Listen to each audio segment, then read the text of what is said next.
pagtulong natin ay nasa pangalan ng Panginoon. Siya ang lumikha ng langit at lupa. Ating ipahayag ang ating mga kasalanan sa Diyos. Ang ating Diyos ay Diyos na mahabagin at mapagpatawad.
Mapalad ang tao na pinatawad na iyong kasalanan at nalimot na rin ang kanyang nagawang mga pagsalangsang. Mapalad ang taong sa harap ng Panginoon ay di na pinararatangan ng kasalanan, dahilan sa siya ay hindi nanlilinlang. Noong hindi ko pa naipahahayag yaring kasalanan, sa buong maghapon ako'y nananangis sa matinding lumbay. Sa araw at gabi, bigat na kamay mo ang nararamdaman, ano pa't wala nang nalalabi akong lakas sa katawan. Hamog ang kaparis na dagling na tuyo sa sikat ng araw. Ako ay lumapit sa iyong harapan at salay inamin ang aking nagawang mga pagsalangsang, di ko inilihim. Pinagpasyahan kong ang lahat ng ito sa iyo'y idaing, at aking natamo ang iyong patawad sa sala kong angkin. Mga minamahal, sinasabi sa unang Juan, Kabanatang 1, Talatang 9, kung ipinahahayag natin ang ating mga kasalanan, maaasahan nating ipatatawad sa atin ng Diyos ang mga ito, at lilinisin tayo sa lahat ng ating kasamaan, sapagkat siya'y tapat at matuwid. Salamat sa iyo, O Diyos. Pinatunayan mo ang iyong pag-ibig sa amin nang si Kristo ay namatay para sa amin noong kami mga makasalanan pa. Ngayon ay buksan mo ang aming mga labi at kami ay magpupuri sa iyo.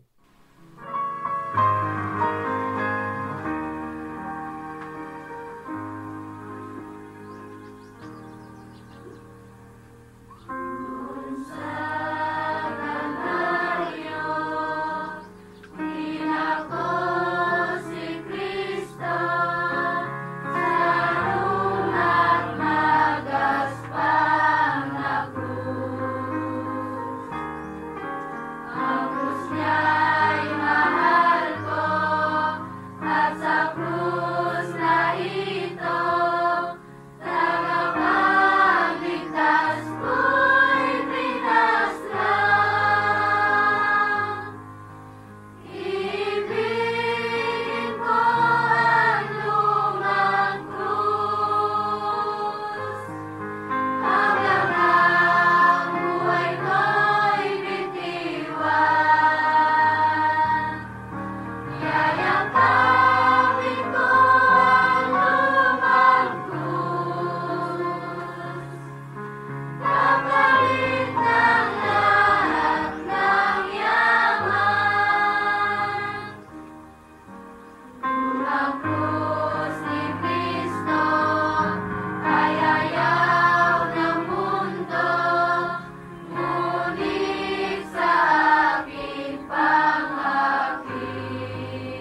Kawikaan 25:4-7. Ang dumi sa pilak ay iyong alisin, at ang panday para sa isang kasangkapan ay may gagamitin. Alisin ang taong masama sa harapan ng hari, at ang kanyang luklukan ay matatatag sa katuwiran. Sa harapan ng hari ay huwag kang mangunguna, at huwag kang tatayo sa lugar ng mga taong dakila, sapagkat mas mabuting sabihan ka, umakyat ka rito, kaysa ibaba ka sa harapan ng Pangulo. Diyos ang nagtataas. Ang Panginoong Diyos ay hari magpakailanman. Siya ang nagbibigay ng biyaya sa mapagpakumbaba at sumasalungat sa mga palalo. Sa simula si Satanas ay isang kerubin na itinaas ng Diyos. Ngunit sa kanyang kapalaluan ay itinaas niya ang kanyang sarili bilang Diyos. Dahil naging masama, siya ay inalis sa harapan ng Diyos at ibinaba. Huwag nating pangunahan ng Diyos. Talikdan ang sarili, pasanin ang krus at sumunod kay Jesus, ang anak ng Diyos na nagpakababa at sa pagiging tao ay lubos na sumunod sa Ama hanggang kamatayan sa krus. Siya ay itinaas ng Diyos at binigyan ng pangalan ng higit sa lahat ng pangalan, kung kaya't sa kanyang pangalan ang lahat ng nasa langit at nasa lupa ay luluhod at magsasabi na siya ay Panginoon. Awit 131. Panginoon, hindi hambog ang aking puso, ni mayabang man ang mata ko, ni nagpapakaabala sa mga bagay na lubhang napakadakila, o sa mga bagay na para sa akin ay lubhang kamangha-mangha. Tunay na aking pinayapa at pinatahimik ang aking kaluluwa, gaya ng batang inihiwalay sa dibdib ng kanyang ina, gaya ng batang inihiwalay ang aking kaluluwa sa loob ko. O Israel, umasa ka sa Panginoon mula ngayon at hanggang sa walang hanggang panahon. Ang pagpapakababa at pagtataas. Ang pagpapakababa sa harapan ng Diyos ay pagpapahayag sa Kanya ng ating mga kasalanan at pananampalataya at pagtanggap sa Kanyang anak na si Jesus na tagapagligtas at Panginoon. Ang bunga nito ay ang bagong pagsilang, ang pagbabago tulad ng isang munting bata. Sinabi ng Panginoong Jesus, sino mang magpakumbaba ng tulad sa bata ay siyang pinakadakila sa kaharian ng langit. Hebreo 13:10-15. Tayo ay may isang dambana na kung saan ang mga naglilingkod sa tabernakulo ay walang karapatang kumain. Sapagkat ang katawan ng mga hayop na ang mga dugo'y dinadala ng pinakapunong pari sa santuario para sa kasalanan, ay sinusunog sa labas ng kampo. Kaya si Jesus man ay nagdusa sa labas ng pintuan ng lungsod upang gawing banal ang mga tao sa pamamagitan ng kanyang sariling dugo. Kaya't puntahan natin siya sa labas ng kampo na dala ang kanyang kahihiyan. Sapagkat dito'y wala tayong lungsod na magtatagal, ngunit hinahanap natin ang lungsod na darating. Kaya't sa pamamagitan niya ay maghandog tayong patuloy ng alay ng pagpupuri sa Diyos, sa makatuwid ay ng bunga ng mga labi na nagpapahayag ng kanyang pangalan. Ang pagpapakababa ni Jesus. Lubos na sinunod ng Panginoong Hesus ang Ama sa kanyang pagkakatawang tao at pagtupad sa lahat ng nasusulat sa kasulatan. Sinabi niya, ang anak ng tao ay naparito hindi upang paglingkuran, kundi upang maglingkod at upang ibigay ang kanyang buhay na pantubos sa marami. Hindi lamang siya ipinako at namatay sa krus, siya ay ipinako sa labas ng lungsod gaya ng ginagawa sa natirang bahagi ng hayop na matapos na maialay ang dugo sa santuario ay itinatapon at sinusunog sa labas ng lungsod.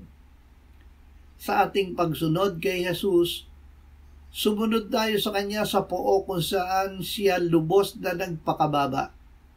At dahil siya ngayon ay buhay sa kanan ng Ama sa langit, mag-alay tayo ng papuri sa Diyos sa pamamagitan niya at sa pagpapahayag ng Kanyang pangalan. Lucas 14:8-12.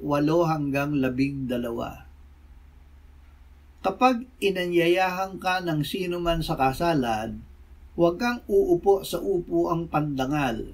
Baka mayroon siyang inanyayahang higit na kilalang tao kaysa iyo. At ang nag-anyaya sa inyong dalawa ay lumapit at nagsabi sa iyo, ibigay mo sa taong ito ang lugar mo. Sa gayon ay magsisimula kang pumunta na napapahiya sa pinakamababang lugar.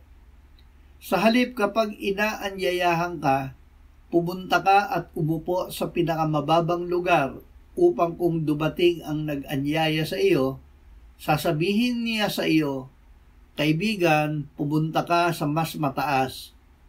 Kung gayo'y magkakaroon ka ng karangalan sa harap ng lahat ng mga kasalo mong nakaupo sa hapag, sapagkat ang bawat nagmamataas ay ibababa at ang nagpapakababa ay itataas.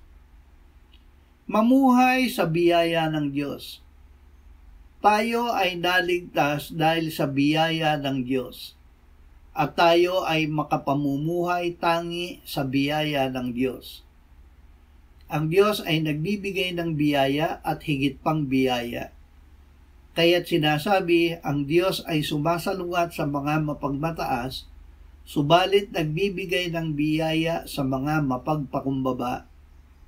Kaya't pasakop kayo sa Diyos, labanan ninyo ang diablo, at siya ay lalayo sa inyo. Lumapit kayo sa Diyos, at siya ay lalapit sa inyo.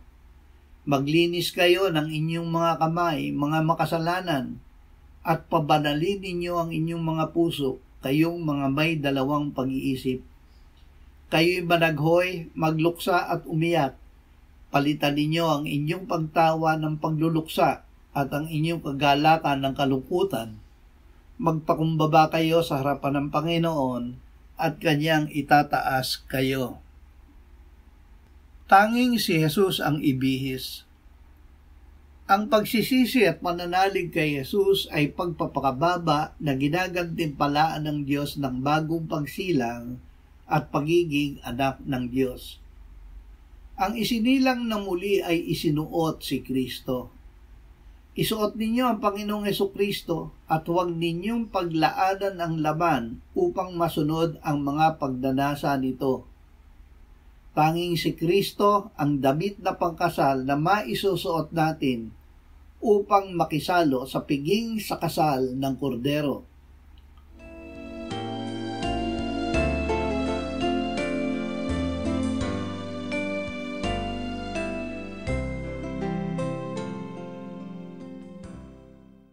Manalangin tayo.